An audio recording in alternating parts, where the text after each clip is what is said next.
Autumn Flowers by Aleksandr Kuprin. My dear angry friend, I write angry because I can imagine first your stupefaction, and then your anger when you receive this letter, and learn by it that I have not kept my word, that I have deceived you and have suddenly left the town instead of waiting for you tomorrow evening in my hotel, as had been decided. My darling, I have simply run away from you, or rather from us both have run away from that torturing, that awkward, and unnecessary tension which unfailingly would have sprung up between us again. And don't hasten, with that caustic smile of yours, to accuse me of a saving wisdom, for you know more than anyone on earth how that leaves me when I am most in need of it. God is my witness that, up to the last minute, I did not know whether I should really go or not. Even now I am not at all sure that I shall resist to the end the intolerable temptation to have one more look at you, if only one more, even fugitively, even from a distance. I don't even know that I shall keep myself sufficiently in hand not to jump out of this railway carriage after the third bell. That is why, when I have finished this letter, if I can only manage to finish it, I shall give it to a porter and tell him to post it at the very moment when the train starts. And I shall watch him from the window and feel, as if I were actually saying goodbye to you, that painful oppression of the heart. Forgive me. All that I told you about lemons and sea air and doctors who wanted to send me here from Petersburg was untrue. I came here solely because I was irresistibly drawn to you, aching to recapture a poor little particle of that burning, dazzling happiness which sometimes we reveled in prodigally and carelessly, like czars in fairy tales. From what I have told you, I think you must have gathered a rather clear picture of my mode of life in that gigantic zoo which is called Petersburg society. Visits, theaters, balls, my compulsory at-home days, the charity bazaars, etc., etc., in all of which I must play the role of a decorative advertisement to my husband's career and business affairs. But please don't expect from me the usual tirade about the meanness, the emptiness, the flatness, the falsehood. I've forgotten how they put it in our society novels. I have been drawn into this life, with its comforts, its good manners, its novelties, its connections, its associations, and I should never have the force to tear myself away from it. But my heart has no share in it. Some sort of people flash before my eyes, repeat some sort of words, and I myself do things of some sort, talk about something, but neither the people nor the words reach my soul. And sometimes all this seems to be happening far, far away from me, as if in a book or a picture, as though it were all arranged, as Damushka, my old nurse, used to say. And suddenly, in this dull, indifferent life, I was caught up by a wave from our dear, sweet past. Did you ever happen to wake up from one of those strange dreams which are so joyous that, after them, one goes about the whole day in a state of blissful intoxication, and which are at the same time so feeble in themselves, that if you repeated them, not merely to a stranger, but to your dearest friend on earth, they would sound null and flat, almost grotesque? Dreamers often lie, says Shakespeare's Mercutio, and, my God, what a deep psychological truth there is in that. Well then, I too once woke up after such a dream. I saw myself in a boat with you, somewhere far out to sea. You were holding the oars and I was lying in the stern, looking up at the blue sky. That was the whole dream. The boat was rocking slightly, and the sky was so blue that sometimes I seemed to be looking into a bottomless abyss, and a kind of unattainable feeling of joy permeated my soul with such tenderness, such harmony, that I wanted to cry and laugh at the same moment from too much happiness. I woke up, but the dream remained in my soul as if it had taken root in it. With a little effort of imagination, I was often able to recall it and to recapture a pale shadow at least of my dream. Sometimes it would come to me in the drawing room, during some lifeless conversation which one listens to without hearing, and then I would have to cover my eyes with my hand for a moment to hide their unexpected gleam. Oh, how powerfully, how inevitably I was drawn to you. How that captivating, magic tale of our love that flashed into my life 6 years ago, under those caressing southern skies, rises up before me, newborn in such moments. Everything comes back to me in a rush, our sudden quarrels, stupid jealousies, the comic suspicions, and the joyous reconciliations, after which our kisses renewed their first fresh charm. The eagerly anticipated meetings, the feeling of sad emptiness in those minutes, after parting in the evening only to see each other again the next morning, when again and again, we would turn at the same moment and our eyes would meet over the shoulders of the crowd that separated us, looking pink against the background of the dusky sunset. I remembered every atom of this illumined life so full of strong, untrammeled happiness. We couldn't remain in the same spot. We were drawn eagerly to fresh places and fresh impressions. How charming they were, our long trips in those antediluvian, stuffy diligences covered with dirty sailcloth, in the company of gloomy Germans, with red, sinewy necks and faces that looked as if they had been roughly carved out of wood, and the lean, prim German women who stared at us with stupefied eyes, as they listened to our mad laughter, and those haphazard lunches at some good old honest settlers, under the shade of the flower-laden acacia, hidden away in a clean yard, that was surrounded by a white wall and covered with sand from the seashore. Don't you remember them? How ravenously we used to attack the stuffed mackerels and the rough sour wine of the country, indulging in thousands of funny, tender little betizes like that historic, impertinent kiss which made all the tourists turn their backs on us with indignation. And the warm July nights in the fishing villages? Do you remember that extraordinary moonlight which was so bright that it seemed fantastic and unreal? That calm, irradiated sea, with ripples of silvery moor, and on the lit-up background, the dark outlines of the fishermen as they drew in their nets, monotonously and rhythmically, all bending in the same direction? But sometimes we would be seized by a longing for the noise of town and the hurly-burly of strangers. Lost in an unknown crowd, we would wander, pressing against each other, and realizing more than ever our nearness each to each. Do you remember, my darling? As for me, I remember every minute detail and feel it until it hurts. All that is mine. It lives in me and will be with me always, to my death. I could never, even if I wanted to, get rid of it. Do you understand? Never. And yet it is not a reality, and I torture myself with the knowledge that I could never live it and feel it again because, God or nature, I really don't know which. After giving man an almost godlike intelligence has, at the same time, invented for him two torturing traps: ignorance of the future and the impossibility of forgetting the past, with the equal impossibility of returning to it. On receiving the little note that I sent you at once from the hotel, you hastened to me. You were hurrying and you were agitated. I knew it at a distance by your quick, nervous step, and also because, before knocking at my door, you stood quite a long time in the corridor. At that moment, I was equally nervous myself, realizing that you were standing there behind the door, only 2 steps away from me, pale, pressing your hand tightly against your heart, and breathing deeply, and even with difficulty. And for some reason or other, it seemed to me then impossible, unimaginable, that at once, in a few seconds, I should see you and hear your voice. I was in a mood such as one experiences when half asleep, when one sees things rather clearly. But without waking up, one says to oneself, this is not real, it is only a dream. You had changed during the years, you had become more manly, you seem to have grown.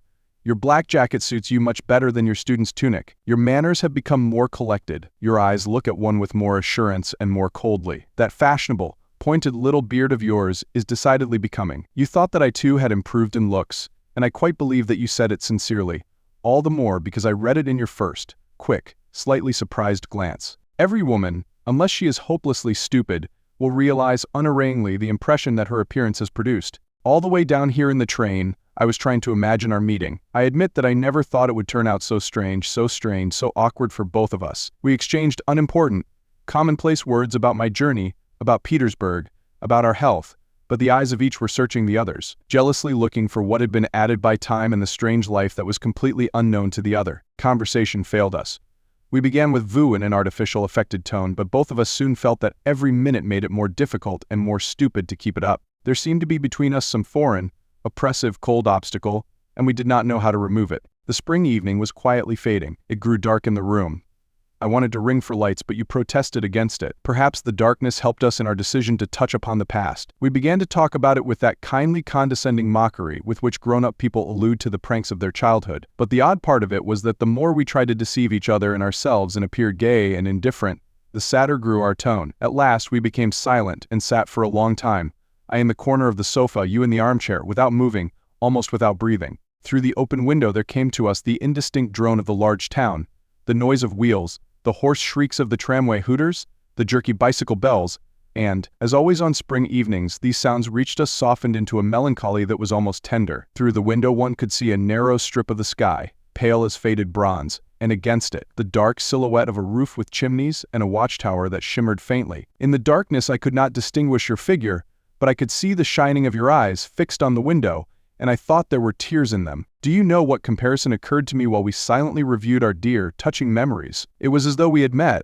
after years of separation, at the tomb of someone whom we had both at one time loved with equal fondness. A quiet cemetery? Spring? Young grass all round. The lilacs are blossoming, and we are standing beside the familiar tomb, unable to go, unable to shake off the sad, confused, and endlessly dear phantoms that have claimed us. This dead being, it is our old love, my darling. Suddenly you broke the silence, jumping up and pushing your chair sharply away. No, you exclaimed, this is impossible. This is becoming torment. I could hear how painfully your voice shook. For God's sake, let us get out into the fresh air, or I shall break down or go mad. We went out. The transparent, soft, tawny darkness of the spring evening was already in the air, enveloping with amazing lightness, delicacy, and distinctness the angles of buildings, the branches of trees, and the contours of human figures. When we had passed the boulevards you called a cab, and I knew already where you wished to take me. There everything is as it once was. The long stretch of yellow sand, carefully pounded down, the bright blue lights of hanging electric lanterns, the playful,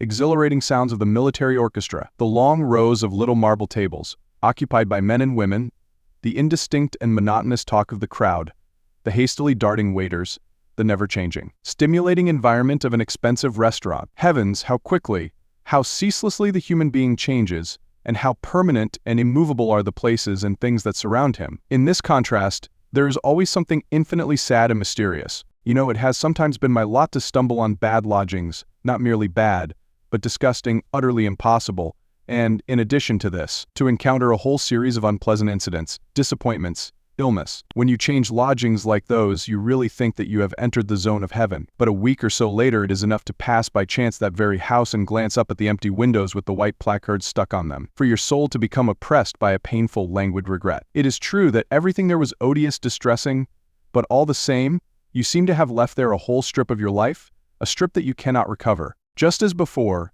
girls with baskets of flowers were standing at the doors of the restaurant. Do you remember how you used always to choose for me 2 roses, one dark crimson and the other tea-colored? As we were driving past, I noticed, by a sudden movement of your hand, that you wanted to do the same, but you pulled yourself up in time. How grateful I was to you for this, my dear one. Under hundreds of curious eyes, we made our way to the same little arbor that juts out so impertinently over the seafront at a fearful height, so that when you look down, leaning over the railing, you cannot see the shore, and you seem to be swimming in the air. Beneath our feet, the sea was clamoring. At this height, it looked so dark and terrible. Not far from the shore, large black, angular rocks emerged from the water. The waves were constantly rushing at them, breaking themselves against them, and covering them with mounds of white foam. When the waves retreated, the wet, polished flanks of the rocks shone, as if they had been varnished and reflected the lights of the electric globes. Sometimes a gentle little breeze would blow up, saturated with such a strong, healthy smell of seaweed, fish, and salt ozone, that one's lungs expanded from it, of their own accord,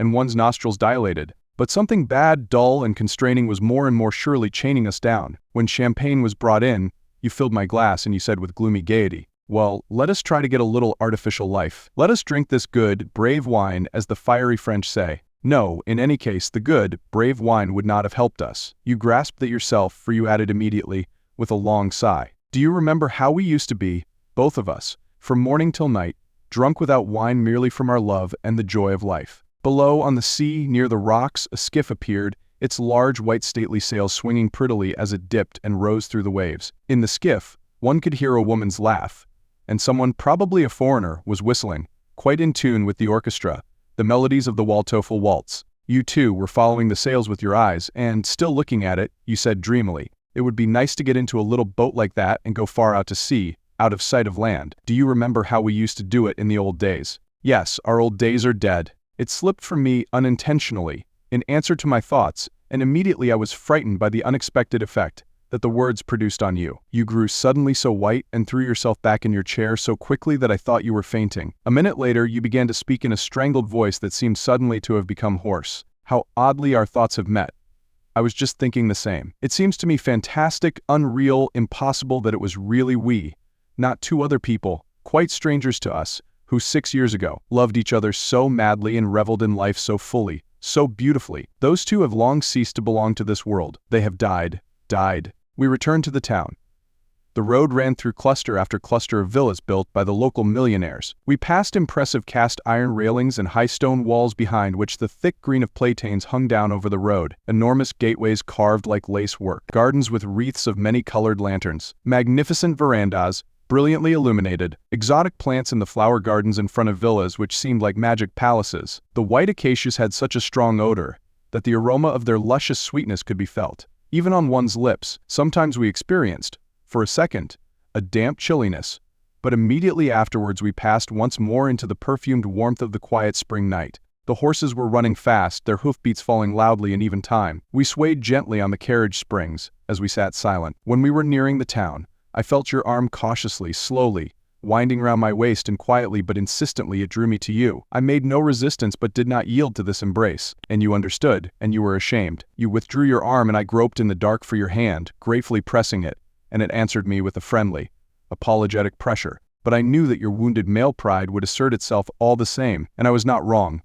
Just before we parted, at the entrance to the hotel, you asked permission to come to see me. I fixed a day, and then, forgive me, I stealthily ran away from you, my darling. If not tomorrow, then in another 2 days, in a week perhaps, there would have flamed up in us merely sensuality, against which honor and will and mind are powerless. We would have robbed those two dead people by substituting for our love of the past a false and ludicrous make-believe. And the dead people would have cruelly avenged themselves by creating between us quarrels, distrust, coldness, and, what is more terrible than all the rest, a ceaseless jealous comparison of the present with the past. Goodbye. In the heat of writing, I have not noticed how I have passed on to the old two of lovers. I am sure that, in a few days, when the first ache of your wounded pride has passed, you will share my opinion and will stop being angry at my escape. The first bell has just sounded. But I am sure now that I shall resist temptation and shall not jump out of the train. All the same, our brief meeting is beginning, in my imagination, to clothe itself in a little cloud of smoke, a kind of tender, quiet, poetic, submissive sadness. Do you remember that beautiful verse of Pouchkine? Autumn flowers are dearer than the beautiful newborn ones of the fields. So, sometimes the hour of parting is more vivid than the meeting itself? Yes, my darling, these very autumn flowers. Have you ever been out in a garden late in autumn on a wet, morose morning? The almost naked trees are threadbare and swing to and fro. The fallen leaves rot on the paths. On all sides is death and desolation, and only in the flower beds, above the drooping yellow stalks of the other flowers, the autumn asters and dahlias bloom brightly. Do you remember their sharp, grassy odor? You are standing, perhaps in a strange listlessness, near the flower beds, shivering with cold. You smell this melancholy, purely autumnal odor and you are distressed. There is everything in this distress: regret for the summer that has fled so quickly, expectation of the cold winter, with its snow and the wind howling through the chimneys, and regret for one's own summer that has so swiftly rushed away. My dearest one, my only one. Exactly that feeling has taken hold of my soul at this moment. In a little time, your recollection of our meeting will become for you just as tender, sweet, sad, and poignant. Goodbye then. I kiss you on your clever, beautiful eyes. Your Z.